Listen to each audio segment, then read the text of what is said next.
Bank ಸಾಲ ತೆಗೆದು ಕಟ್ಟಿದ ಮನೆ, ಬಾಡಿಗೆ ಮನೆಗಳಲ್ಲಿ ವಾಸಿಸುತ್ತಾ ತಾತ್ಕಾಲಿಕ ವಿದ್ಯುತ್ ಸಂಪರ್ಕಕ್ಕಾಗಿ ಸಾವಿರಾರು ರುಗಳ ಬಿಲ್ ಪಾವತಿಸುತ್ತಾ ಕಳೆಯುತ್ತಿರುವ ಸಾವಿರಾರು ಕುಟುಂಬಗಳು.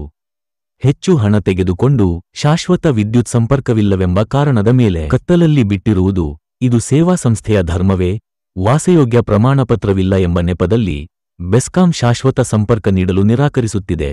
ಆದರೆ ಸುಪ್ರೀಂ ಕೋರ್ಟ್ ಎಲ್ಲೂ ಹಳೆಯ ಕಟ್ಟಡಗಳಿಗೆ ವಿದ್ಯುತ್ ನಿರಾಕರಿಸಿ ಎಂದು ಹೇಳಿಲ್ಲ. ಇದು ಕೇವಲ ವಿದ್ಯುತ್ ವಿಚಾರವಲ್ಲ, ಇದು ಬದುಕಿನ ಹಕ್ಕಿನ ವಿಚಾರ. ಈ ಅನ್ಯಾಯದ ವಿರುದ್ಧ ಬೆಳಕಿಗಾಗಿ ಹೋರಾಟ ಶುರುವಾಗಿದೆ. ಜನ ಧ್ವನಿ ಏರುತ್ತಿದೆ. ಬೆಸ್ಕಾಂ ಎಚ್ಚೆತ್ತುಕೊಳ್ಳಲೇಬೇಕು. ನನ್ನ ಹೆಸರು ಎನ್ ಶ್ರೀನಿವಾಸ್ ಅಂತ.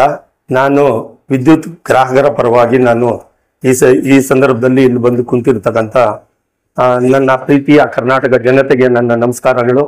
ಇವತ್ತಿನ ನಾವು ಈ ಸಭೆಯಲ್ಲಿ ಸೇರಿರ್ತಕ್ಕಂಥದ್ದು ಈ ಕೆಲವು ತಿಂಗಳ ಹಿಂದೆ ಏನು ಸರ್ವೋಚ್ಚ ನ್ಯಾಯಾಲಯ ಒಂದು ಆದೇಶವನ್ನ ಹೊರಡಿಸಿದೆ. ಡಿಸೆಂಬರ್ 17, 2024 ಆದೇಶವನ್ನು ಹೊರಡಿಸಿರ್ತಾರೆ. ಅನಧಿಕೃತ ಕಟ್ಟಡಗಳನ್ನ ನಿಲ್ಲಿಸಬೇಕು ಅಂತ ಹೇಳಿ ಏನು ದೇಶಾದ್ಯಂತ ಒಂದು ಆದೇಶ ಬಂದಿರುತ್ತೆ. ಅದರ ಸಲುವಾಗಿ ನಮ್ಮ ರಾಜ್ಯ ಹಾಗೂ ನಮ್ಮ KERC ಅವರು, ಕರ್ನಾಟಕ ವಿದ್ಯುತ್ ಎಲೆಕ್ಟ್ರಿಕಲ್ ರೆಗ್ಯುಲೇಟರಿ ಕಮಿಷನ್ ಅವರು ಏಪ್ರಿಲ್ 4, 2025 ಒಂದು ಸುತ್ತೋಲೆಯನ್ನು ಹೊರಡಿಸ್ತಾರೆ. ಅದೇನಂತಂದ್ರೆ ಇನ್ನು ಮುಂದೆ ಒಂದು ಪ್ಲಾನ್ ಅಪ್ರೂವಲ್ ಇಲ್ಲದೆ ಇರ್ತಕ್ಕಂಥ ಯಾವುದಕ್ಕೆ ಟೆಂಪ್ರವರಿ ಕನೆಕ್ಷನ್ ಕೊಡಬಾರ್ದು. ಹಾಗೆ ಪರ್ಮನೆಂಟ್ ಕನೆಕ್ಷನ್ಸ್ಗೆ OC ಸರ್ಟಿಫಿಕೇಟ್ ಕಡ್ಡಾಯ ಅಂತ ಹೇಳಿ ಏನು ಒಂದು ಸುತ್ತೋಲೆಯನ್ನು ಹೊರಡಿಸಿರ್ತಾರೆ. ಅದರಿಂದ ಸಾವಿರಾರು ಕಾರ್ಮಿಕರು ಹಾಗೂ ಲಕ್ಷಾಂತರ ಕುಟುಂಬಗಳು ಈಗ ಬೀದಿಗೆ ಬಂದಂತ ಸಂದರ್ಭ ಒದಗಿ ಬಂದಿದೆ. ಈಗಾಗಲೇ ಬಂದಿದ್ದಾರೆ. ಯಾಕೆ ಅಂತಂದ್ರೆ ಈಗೇನು ನಮ್ಮ ಸುಪ್ರೀಂ ಕೋರ್ಟ್ ಆದೇಶ ಬರೋಕ್ಕಿಂತ ಮೊದಲಿಂದಾನೇ ನಮ್ಗೆ ಟೆಂಪ್ರವರಿ ಕನೆಕ್ಷನ್ಗಳು ಕೊಟ್ಟು ಹಲವಾರು ಲಕ್ಷಾಂತರ ಬಿಲ್ಡಿಂಗ್ಗಳು ಇಲ್ಲಿ ನೆಲೆ ಊರಿದೆ, ಕಟ್ತಾ ಬಂದಿದ್ದಾರೆ. ಈಗ ಅದು ಲೋನುಗಳು ಮಾಡಿ ಕಟ್ಟಿರೋರು ಇದ್ದಾರೆ, ಹಾಗೆ ಕಟ್ಟಿರೋರು ಇದ್ದಾರೆ. ಅವರೆಲ್ಲ ಇವತ್ತು ನೇಣಾಕೊಳ್ಳೋ ಪರಿಸ್ಥಿತಿ ಬಂದಿದೆ. ಅದರ ಸಲುವಾಗಿ ಇವತ್ತು ನಾವು ಮೊದಲನೇ ಬಾರಿಗೆ ಕರ್ನಾಟಕ ರಾಜ್ಯದಲ್ಲಿ ನಾವು ಗ್ರಾಹಕರು ಧ್ವನಿ ಎತ್ತದೇ ಹೋದ್ರೆ ಸರ್ಕಾರಕ್ಕೆ ಇದು ತಲುಪಲ್ಲ. ನಾನು ಸರ್ಕಾರದಲ್ಲಿ ಮನವಿ ಮಾಡ್ಕೊಳ್ತಾ ಇದ್ದೀನಿ, ತಾವು ದಯವಿಟ್ಟು ಮಾನ್ಯ ಮುಖ್ಯಮಂತ್ರಿಗಳಾದಂಥ ಸಿದ್ದರಾಮಯ್ಯ ಸಾಹೇಬರು ಹಾಗೂ ಉಪಮುಖ್ಯಮಂತ್ರಿಗಳಾದಂಥ DK ಸಾಹೇಬ್ರ ಹತ್ರ ನಾನು ಮನವಿ ಮಾಡ್ಕೊಳ್ತಾ ಇದ್ದೇನೆ.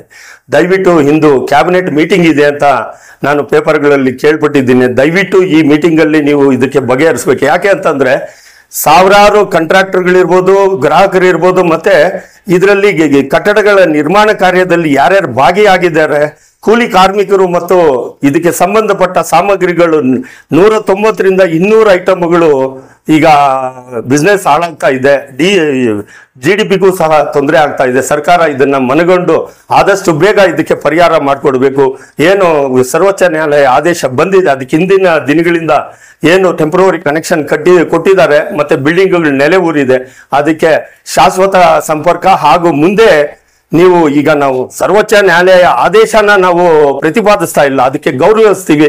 ಈಗೇನು ಏಪ್ರಿಲ್ 4 ಈಚೆಗೆ ನೀವು ತಂದಿದ್ದೀರಾ, ಅದಕ್ಕೆ ನಾವು ಗೌರವಿಸ್ತೀವಿ. ಹಿಂದೆ ಮಾಡಿರ್ತಕ್ಕಂಥ ಟೆಂಪ್ರವರಿ ಕನೆಕ್ಷನ್ ಕೊಟ್ಟಿರ್ತಕ್ಕಂಥವ್ರನ್ನ ರೆಗ್ಯುಲೈಸ್ ಮಾಡಿ ಅದನ್ನ ಅವ್ರಿಗೆ ಶಾಶ್ವತ ವಿದ್ಯುತ್ ಸಂಪರ್ಕವನ್ನು ಕೊಡಬೇಕು ಅಂತ ಈ ಸಂದರ್ಭದಲ್ಲಿ ನಾನು ಮಾನ್ಯ ಮುಖ್ಯಮಂತ್ರಿಗಳು ಹಾಗೂ ಉಪಮುಖ್ಯಮಂತ್ರಿಗಳಲ್ಲಿ ನಾನು ಈ ಸಂದರ್ಭದಲ್ಲಿ ಮನವಿ ಮಾಡ್ತಾ ಇದ್ದೀನಿ. ಮತ್ತೆ KERC ಅವ್ರನ್ನು ನಾನು ಈ ಮುಖಾಂತರ ನಾನು ಏನು ಇವತ್ತು S7 ಸಬ್ ಡಿವಿಷನ್ ಅಲ್ಲಿ ಮೊದಲನೇ ಬಾರಿಗೆ ವಿದ್ಯುತ್ ಕರ್ನಾಟಕ ರಾಜ್ಯದಲ್ಲಿ ಮೊದಲನೇ ಬಾರಿಗೆ ನಾನು ಧ್ವನಿ ಎತ್ತಾ ಇದ್ದೀನಿ.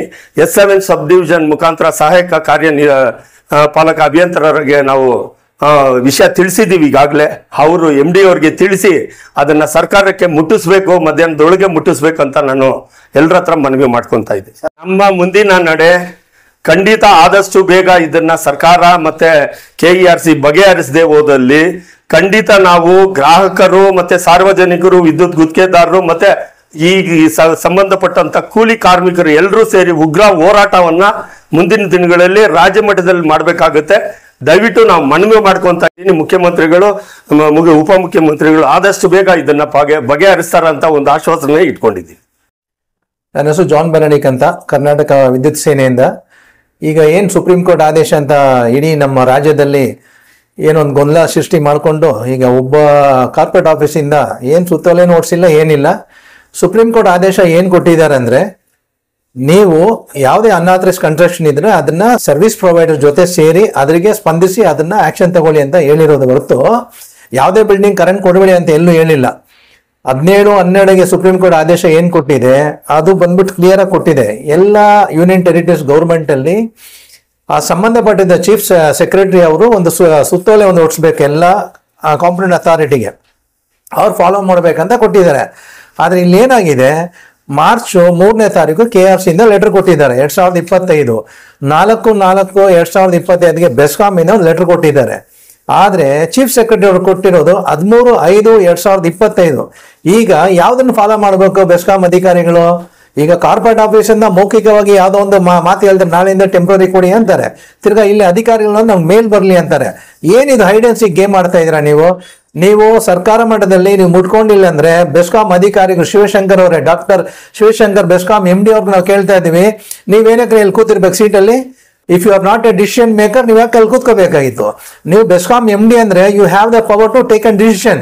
ಚಿಕ್ಕ ಒಂದು ಕೆಲಸ ನೀವು ಡಿಸಿಷನ್ ತಗೊಳಕ ಸುಮ್ಮನೆ ಗೊಂಬೆ ತರ ಕೂತ್ಕೊಳಕ್ ಬಂದಿರೋದು ನೀವು. IAS ಮಾಡಿರೋದು ಏನಕ್ರಿ? ಅಡ್ಮಿನಿಸ್ಟ್ರೇಷನ್ ಸರ್ವಿಸ್ ನೀವು ಏನಕ್ಕೆ ಮಾಡಿದ್ರ? ನೀವು ಸುಮ್ಮನೆ ಜನಗಳನ್ನ ಕಣ್ಣೋಸೋ ತಂತ್ರ ಮಾಡಕ ಅಲ್ಲ, ಇಲ್ಲಿರೋ ಜನಗಳ ದುಡ್ಡು ಹೆಂಗ್ರಿ ಕಟ್ಸ್ಕೊಂಡ್ರಿ ನೀವು? ಡಿಸೆಂಬರ್ 17ರಿಂದ ಇವತ್ತವರೆಗೂ ನಿಮ್ಮ ಸರ್ವೆ ಪ್ರಕಾರ 80,000 ಅರ್ಜಿಗಳು ಪೆಂಡಿಂಗ್ ಇದೆ. ಎಲ್ಲಿ? ರೂರಲ್ ಅಲ್ಲಿ 87,000 ಅರ್ಜಿ ಪೆಂಡಿಂಗ್ ಇದೆ. ಅರ್ಬನ್ ಅಲ್ಲಿ ದುಡ್ಡು ಕಟ್ಸ್ಕೊಂಡಿದ್ರ ಬರೀ 80,000ಗೆ 80,000 ರೂಪಾಯಿ ನೀವು SC ಸೂಪರ್ ಚಾರ್ಜಸ್ ಏನು 10% ಅಂತ 5% ಕಲೆಕ್ಟ್ ಮಾಡ್ತಾ ಇದ್ರ. 80,000 ಅಂತ ಬರೀ ರೂರಲ್ ಅರ್ಬನ್ ಅಲ್ಲಿ ತಗೊಂಡ್ರೆ 660 ಕೋಟಿ ರೂಪಾಯಿ ನೀವು ಕಲೆಕ್ಷನ್ ಮಾಡಿದ್ರ. ಅದು ಬಡ್ಡಿ ಇಲ್ಲ ಏನಿಲ್ಲ, ನಿಮ್ ಫ್ರೀ ಆಗಿ ಬಂದಿರೋ ದುಡ್ಡು ಜನಗಳಿಗೆ ಯಾಕೆ ಸತಾಯಿಸ್ತೀರಾ? ಆ ದುಡ್ಡು ತಗೊಂಡು ಆ ದುಡ್ಡು ವಾಪಸ್ ಮಾಡ್ರಿ. ನೀವು ಕರೆಂಟ್ ಕೊಟ್ಟಿಲ್ಲ ದುಡ್ಡು ವಾಪಸ್ ಮಾಡಿ. ಇದೇ ನಾವು ನಿಮ್ಗೆ ಎಚ್ಚರಿಕೆ ಕೊಡ್ತಾ ಇದೀವಿ. ನೀವು ಸೀರಿಯಸ್ ಆಗಿ ನೀವು ಗೌರ್ಮೆಂಟ್ ಬೆರಳು ತೋರಿಸೋದು ಇಲ್ಲಿ ಏನು ಸೂಕ್ತ ಆಗಲ್ಲ. ಸುಪ್ರೀಂ ಕೋರ್ಟ್ ನೀವು ಕರೆಂಟ್ ಕೊಡಬೇಡಿ ಅಂತ ಹೇಳಿಲ್ಲ. ಡಾಕ್ಟರ್ ಶಿವಶಂಕರ್ MD ಬೆಸ್ಕಾಂ MDಗೆ ಮತ್ತೆ ಎಚ್ಚರಿಕೆ ಕೊಡ್ತಾ ಇದ್ದೀವಿ.